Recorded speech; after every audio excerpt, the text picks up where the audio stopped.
আসসালামু আলাইকুম। পাবনা থেকে আজকে আসছি সিরাজগঞ্জ জেলা সাজাদপুর উপজেলা নন্দলালপুর গ্রামে। আসেন এটাই আপনাদেরকে দেখাচ্ছি যে তারা আমাকে বারবার আমার ইনবক্সে মেসেজ করেছে, কিন্তু আমি হঠাৎ করে মেসেজটা ফলো করেই মূলত এই সিরাজগঞ্জ জেলা সাজাদপুর উপজেলায় আসা। আসেন একটা চিত্র দেখাচ্ছি। এই মা তার ছেলেকে এইভাবে প্রতিনিয়ত এইভাবে নিয়ে যায়। আসেন আপনি তাদের সাথে কথা বলবো। আসেন, মা তার ছেলেকে প্রতিদিন এইভাবে এই অটো গাড়ির পর থেকে বাড়িতে নিয়ে আসি। আপনাদের লাইক কমেন্ট শেয়ারের কারণে কিন্তু আমি এই মানুষগুলোর জন্য কিছু করতে পারি এবং আমি নিজে উৎসাহিত হই। এই জন্য এই ভিডিওগুলো শেয়ার করতে বলবেন। এইভাবে নিয়ে যেতে হয়, কোনো খোঁজ খবর নেয় না। কত বছর বয়সে রেখে গেছে? 3 বছর বল। মানে আপনার আমি যখন অ্যাক্সিডেন্ট করার 2 বছর পরে ওর আম্মা চলে গেছে।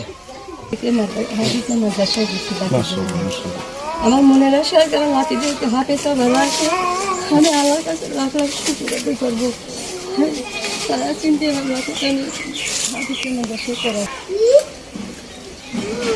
সত্যি কথা বলতে কি আমি ভাষা হারিয়ে ফেলেছি যে একটা মানুষের দুর্ঘটনা বা একটা হতে পারে, এর মানে এই না যে মানুষ কতটা নিষ্ঠুর হলে এমন হতে পারে যে তার এতটুকু বাচ্চা ফেলে তাকে ফেলে দিয়ে চলে গেছে, এমনকি এই বাচ্চাটার খোঁজও নেয় না। মানুষ কতটুকু স্বার্থপর হলে এই বাচ্চাটাকে ফেলে চলে যায়। তোমার নাম কি বাবা? আম্মুর জন্য কষ্ট হয় না?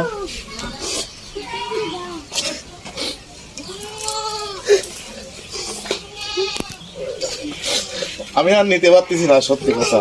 আমার কথা খুব মনে পড়ে। ভাই অনুরোধ, এই ভিডিওটা শেয়ার করবেন, সবাই শেয়ার করবেন, এই ভাইটার পাশে সবাই দাঁড়াবেন। আমি আমার মতো চেষ্টা করে যাচ্ছি। ওনার ওয়াইফ চলে গেছে ফেলে থেকে। হ্যাঁ, তো যাই হোক, আমি যেহেতু পাবনা থেকে আসছি, তারপরেও আমি আমার জায়গা থেকে যতটুকু পারি আমি চেষ্টা করে যাচ্ছি।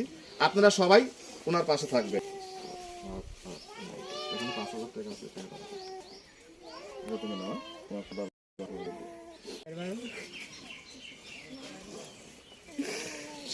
আর যে অটো রিক্সাটা দেখলেন, এটা যে শুধু আমার কর্ম করার জন্য তাই না, এটা আমার 2টা পা ওভার। আমি তো ভাই হাঁটবার পারি না, মন চলে ভাই এক জায়গায় যাওয়া চলাফেরা করা আমার ওইটাই।